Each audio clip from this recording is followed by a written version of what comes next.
ஒரு பியூட்டிஃபுல்லான cotton tops தைக்கிறதுக்கு மேலே எல்லா மெஷர்மெண்ட்டோட கை எல்லாமே கட் பண்ணியாச்சு.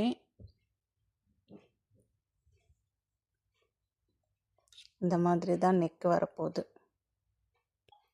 இதுக்கு கைக்கும் பார்த்திங்கன்னா பஃப் கை வைக்கிறது தான்.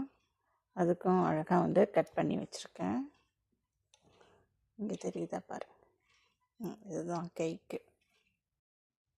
இப்போ இங்கே கரெக்டாக அந்த ஷேப்புக்கு தகுந்த மாதிரி ஸ்டிச் பண்ணிட்டோம் இல்லையா? இப்போ இதை அப்படியே வந்து கட் பண்ணிடலாம்.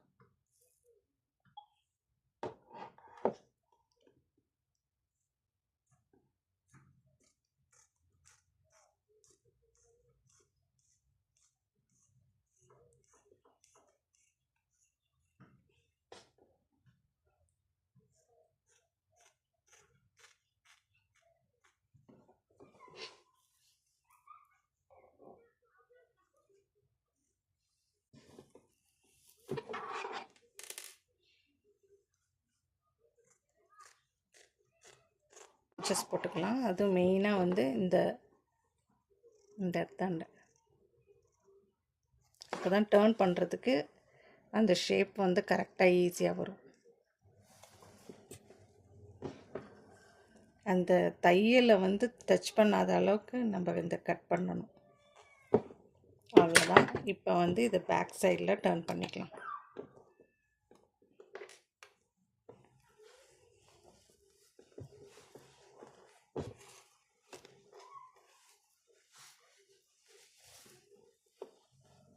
ஓகே, பார்த்தீங்களா?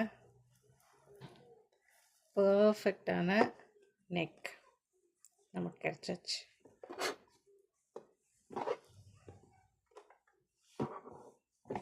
இப்போது இந்த இடத்துல அமுக்கு தையல், அதாவது இதை ஃபுல்லும்